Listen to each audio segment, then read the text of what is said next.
Looking at measuring not only the steering wheel and the gas pedal, the brake, we're looking at measuring physiology, how aroused you may be to different aspects of the driving task. Well, I am aroused. Yeah. I'm George Takei, discovering all things tech in Takei's Take Boston. Almost every tech company in the Boston area has roots in MIT. It's a badge of honor for any aspiring scientist to attend here. I definitely feel like I'm in the best place for a science and engineering education. For electrical engineering, at least, it's the best place. Or even friends from home who are just like, oh my goodness, you go to MIT, what? You go to arguably the best technological institution in the world. I'm interested in research. Going into research. Quantum computing, or if that doesn't pan out, then just chip architecture. Media Lab, I've been thinking about maybe even staying for grad school if I decide to, because it's a fantastic place. If you think MIT is a bunch of nerds, you may be surprised at the nexus of science and art, that is Media Lab. It's cool. I've come to meet one of its fixtures, Professor Hiroshi Ishii. But we try to invent new tangible physical but also computational materials. This is a system called Inform, designed by a team, including Sean Foreman. He's a PhD candidate.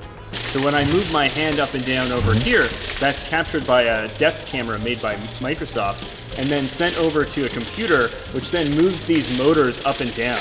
And these are different motors that are controlled by these custom circuit boards that we designed. So they move up and down like this, and that causes these pins to move up and down. So an architect in Los Angeles can communicate tactily with another architect here in Boston. Exactly. So we are kind of inventing a new paintbrush and ink for the designers, artists. So it's responsible interactive materials. Here at MIT, with technology, you're creating an emotional art form. Yeah, exactly. For us, it's very important to envision exciting futures unless we inspire people about potentials.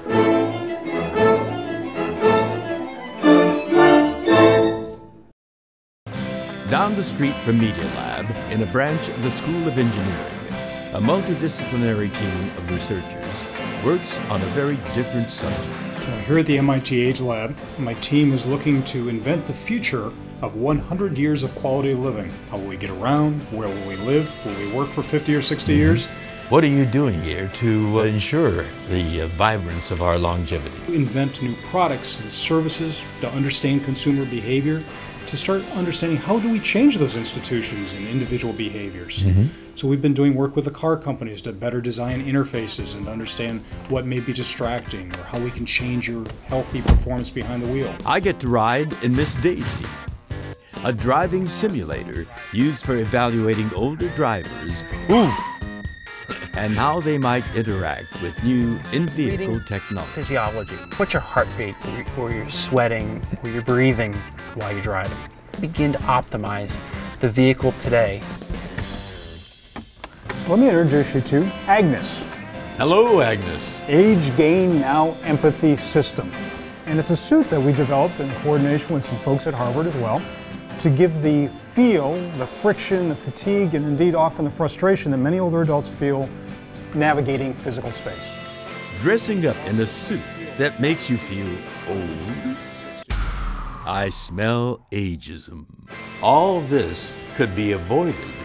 That should be emphasized. It is funny, we originally designed this to give us insight on how to change things, but you're right, Agnes is a teachable moment. So I have some folks that are coming in that actually work with Agnes that would love to show you more of how we use it. I didn't expect the effects of the suit to be so drastic. My arms and legs definitely feel very heavy. I feel really tired trying to move around in the suit.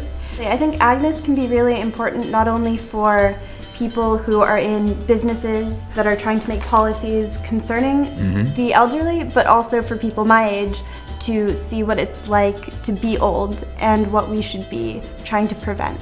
I have a great-grandparent. Seeing how much she's become an accepting person through everything that she's experienced in her life was really important to me. Even though I initially disliked the idea of Agnes, I could tell Christina and everyone were here for the right reasons. It's amazing that in the cradle of our country's scientific community, researchers work for human connection, empathy, and art. This has been an unforgettable trip to MIT today. The first phone call. Oh, how the world changed. He's getting all puffed up.